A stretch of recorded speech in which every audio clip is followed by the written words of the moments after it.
తాకట్టులో ఉన్న బంగారాన్ని విడిపించి ఆ రోజు ఆన్లైన్ రేటుకే మేము కొంటాం. Sharma gold company. నమస్తే, వెల్కమ్ టు సుమన్ టీవీ. నేను మీ యామ్ని. ప్రస్తుతం మనతో ఉన్నారు ప్రముఖ ఆధ్యాత్మికవేత్త, గణపతి దత్త ఉపాసకులు, అమ్మవారి సేవకులు మురళీధర్ శర్మ గారు ఉన్నారు. గురుగారితో మనం మాట్లాడదాం. నమస్కారం గురుగారు. మహాదేవ శ్రీమాత్రే నమః.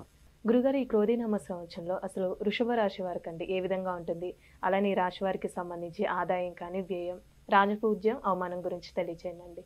ప్రతి వీడియోలో కూడా మనం చెప్పడం జరుగుతూ ఉంటుంది, గ్రాచారం వేరు గోచారం వేరు అనేటువంటి విషయము. ఇది ఖచ్చితంగా తెలుసుకునేటువంటి విషయం వారు కనుక. గ్రాచారం అంటే మీరు జన్మించినటువంటి సమయంలో ఏర్పడేటువంటి లగ్నము, దాని నుండి ఏర్పడేటువంటి 12 చక్రాలు, ఈ యొక్క ఏ యొక్క గ్రహము ఎక్కడ ఉంది అనేటువంటి స్థితిగతులు, అవన్నీ కూడా ఏ నక్షత్రంలో ఉంది అనేటువంటిది. మరి గోచారం అంటే గురువు గారు ప్రతి సంవత్సరంలో మారడం జరుగుతుంది. ఈ రాశి నుండి ఆ రాశిలోకి శని భగవానుడు మారడం జరుగుతుంది. సూర్యుడు నెలకొకసారి మారడం జరుగుతుంది. ఇవన్నీ మారుతూ ఉంటవి కనుక ఇవి 35% మాత్రమే. మాకు ఎలాంటి డేట్ ఆఫ్ బర్త్ పుట్టిన సమయం లేదు అని అనుకునేటువంటి వారి కోసము ఈ రాశిలో ఒక 35% మాత్రమే పనిచేస్తుంది. డేట్ ఆఫ్ బర్త్ పుట్టిన సమయం ఉంది అనుకుంటే 99% మనం అక్యురేట్గా జరిగింది, జరుగుతుంది, జరగబోయేది 100% చెప్పవచ్చును. ఆ విధంగా చెప్పి ఎన్నో కామెంట్స్ రూపకంగా కూడా పెట్టినటువంటి వారు కూడా ఉన్నారు, ఎంతో అక్యురేట్గా ఈ రాశి వారికి ఇట్లా అది అని చెప్పి. కనుక ఈ విషయాన్ని గమనించండి. అందరికీ కూడా క్రోధినామ సంవత్సర శుభాకాంక్షలు. మరి ఈ రాజపూజ్యము, అవమానము, అదేవిధంగా ఆదాయము, వ్యయము అనేటువంటివి ఇవి పట్టించుకోవద్దు వాస్తవానికి. కనుక అది అవసరం లేదు. ఎందుకంటే ఆదాయం ఇప్పుడు వీరికి ఆదాయం 2, వ్యయం 8 ఉంది. అలా అని చెప్పి ఆదాయం 2, వ్యయం 8 అని కాదు అక్కడ, వినరా? కనుక గ్రహాలకు సంబంధించి ఎట్లా ఉంది అనేటువంటి ప్రెడిక్షన్ చూద్దాము. అయినప్పటికీ ఆదాయం 2, వ్యయము 8 వీరికి, వృషభ రాశి వారికి. మరి వీరికి ఈసారి ఏమిటి అంటే ప్రతి రాశులకు సంబంధించినటువంటి లక్షణాలు చెప్పేటువంటి పరిస్థితి చేస్తూ ఉన్నాం కనుక ముందుగా ఈ వృషభ రాశి వారికి సంబంధించినటువంటి లక్షణాలు చూద్దాం. ఎంతో ఔదార్యవంతులు, వేదాంతపరమైనటువంటి ఆలోచనలు ఎక్కువగా ఉండడము, ఆత్మస్థైర్యం, చొరవ కాస్త తక్కువ, ఏ విషయంలోనూ ముందుకు దూసుకుపోలేరు, ఏదో ఒక భయం అనేటువంటిది ఉంటుంది. నిజాయితీ ఎక్కువ, స్నేహితులను చూసి సంతోషపడేటువంటి వారు, ప్రశాంతమైనటువంటి జీవితం గడపాలి అనేటువంటి విషయంలోనే ఉంటారు. గొడవలకు కానీ వీటికి కానీ వేటికి ఎక్కువగా వెళ్ళరు. ఎవరి యందు కూడా ద్వేషము కానీ కోపము కానీ రాదు, వచ్చినను తగ్గదు.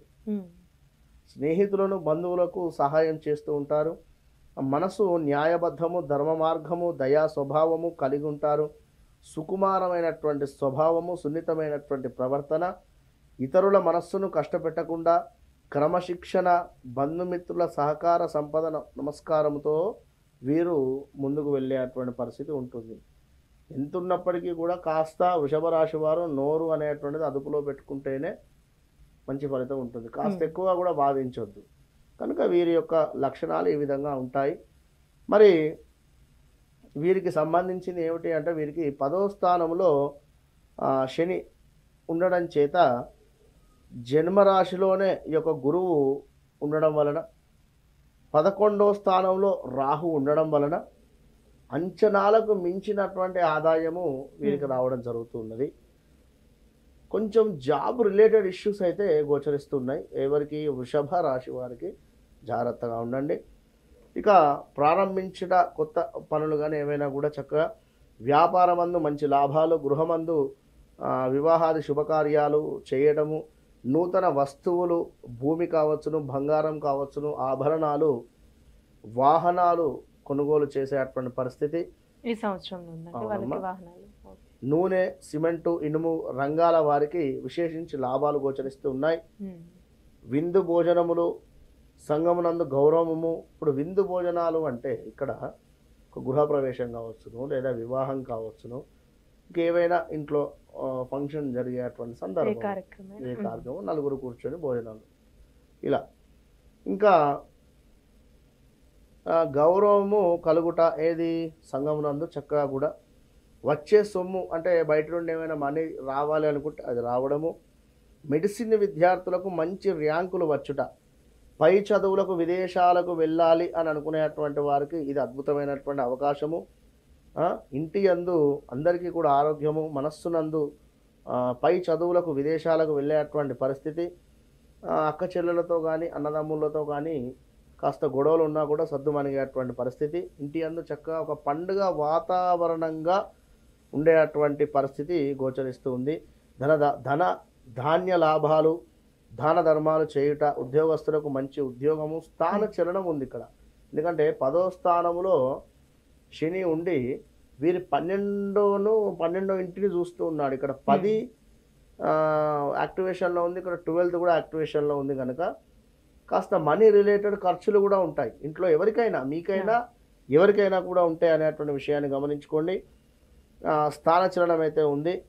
ఇంకా అధికార సమస్యలు అంటే మీ పై అధికారులతో ఏమైనా సహాయం అందడం కానీ వారితో ఏమైనా కాస్త చివాట్లు తినేటువంటి పరిస్థితి, ఉద్యోగపరంగా కష్టపడినందుకు ప్రతిఫలం దక్కుతుంది. పాత సమస్యలు ఏమైనా ఉంటే సమసిపోతూ ఉన్నాయి. మీకంటూ సానుభూతి వర్గం ఏర్పడుతుంది. రైతులకు చక్కటి పంట అధికముగా కూడా పండును. మీ మంచితనం చూసి చాలామంది కూడా మిమ్మల్ని ఆశ్రయించేటువంటి పరిస్థితి ఉంటుంది. వృషభ రాశి వారికి సకాలంలో సందర్భానికి తగిన నిర్ణయాలు తీసుకుని విజయం సాధించేటువంటి సత్తా వీరికి ఉంటుంది. ఇంకా మంచి వారితో స్నేహం చేయుట, మిమ్మల్ని తక్కువ అంచనా వేసి ఎవరైతే మిమ్మల్ని తక్కువ అంచనా వేస్తూ ఉన్నారో తర్వాత వారే బాధపడేటువంటి పరిస్థితి ఉంటుంది. కొంత పెట్టుబడులు పెట్టేటువంటి పరిస్థితి, పాత బాకీలు వచ్చుట, కుటుంబంతో కలిసి చక్కగా కూడా తీర్థయాత్రలకు వెళ్ళేటువంటి పరిస్థితి, విదేశీ ప్రయాణాలు కూడా గోచరిస్తూ ఉన్నాయి. ఇంకా ఏమిటి అంటే ఉన్నతంలో విలాసవంతమైనటువంటి, అంటే మనకి ఇంత ఉంది ఇంతలోనే హ్యాపీగా ఉందాము అనేటువంటి విధంగా ఉండేటువంటి పరిస్థితి ఈ యొక్క క్రోధినామ సంవత్సరంలో. కుటుంబ బాధ్యతలు మీ మీద పడేటువంటి పరిస్థితి ఉన్నాయి. ఇంకా పాత బాకీలు ఏమైనా ఉన్నా కూడా అవి తీర్చుకునేటువంటి పరిస్థితి ఉంది. ఇంకా ఏమిటి అంటే జన్మస్థానములో గురువు వల్ల మనకు విద్యార్థులకు ఆశించినటువంటి ర్యాంకులు రాకపోవుట, కోపము ఎక్కువ అవ్వటము, వినోద కార్యక్రమాలు కావచ్చును, ధనము ఎక్కువ కూడా ఖర్చు అయ్యేటువంటి పరిస్థితి కావచ్చును, ఇంకా ఎక్కువ ప్రయాణాలు చేసేటువంటి పరిస్థితి, ప్రయాణాలలో కూడా చాలా కొంచెం జాగ్రత్త వహించాలి. ఇప్పుడు విద్యార్థులకి ఏమైనా విదేశీ అంటే యానం ఉందా అండి? విద్యార్థులకు సంబంధించింది స్టడీ రిలేటెడ్ కాస్త ఇబ్బందిగానే ఉంది. ఏది ప్రాథమిక విద్య, ఉన్నత విద్య బాగుంది. ఇక కొంచెం ఓర్పుగా ఉండేటువంటి పరిస్థితి, ఎక్కువ ప్రయాణాలు చేసేటువంటి పరిస్థితి, మీకు సహాయం చేస్తా అన్న వ్యక్తులు కూడా కొన్ని సందర్భాలలో దూరమైపోయేటువంటి పరిస్థితి ఉంది. ఏదో ఒక రకమైనటువంటి టెన్షన్ వాతావరణంలో ఉండేటువంటి పరిస్థితి, ఉద్యోగస్తులకు మానసిక బాధ, అసందర్భ ప్రేలాపనలు చేయరాదు, సందర్భాన్ని బట్టి మాట్లాడాలి. అసందర్భమైనటువంటి మాటలు పనికిరావు వృషభ రాశి వారికి. కావున మీరు శ్రీరామ రక్షా స్తోత్రాన్ని, శని భగవానుడికి సంబంధించి ఏదైనా స్తోత్రం కావచ్చును, లేదా ప్రతిరోజు కూడా నవగ్రహాలను చక్కగా కూడా శుభ్రపరిచి వాటికి గంధము కుంకుమతో అలంకరింపజేయండి. దేవాలయము క్లోజ్ చేసే అటువంటి సమయంలో వెళితే ఒక అరగంట టైం స్పెండ్ కేటాయించండి. అక్కడ ఎవరైనా కూడా వద్దు అనరు, విన్నారా? నవగ్రహాలను శుభ్రం చేసి గంధంతో కుంకుమతో అలంకరింపజేసి చక్కగా కూడా పాదం మధ్య ఒక పుష్పం పెట్టి వచ్చేసేయండి. ఏది కోరుకోకండి, నాకు ఇది కావాలి, నేను ఇట్లా నడుస్తుంది, అది ఏది లేకుండా, అసలు ఏది కోరిక లేకుండా కూడా మీరు చేసుకొని రండి. వితిన్ 41 daysలో అద్భుతమైనటువంటి రిజల్ట్ ఉంటుంది. సంవత్సరం మొత్తం ఇది పరిహారంగా చేసుకుంటూ ఉండండి, చేస్తూ ఉండండి. కాస్త మార్పులు చేర్పులు జరుగుతూ ఉంటాయి తప్పకుండా కూడా. చాలా చక్కగా తెలియజేస్తారండి. ధన్యవాదాలు. మహాదేవ.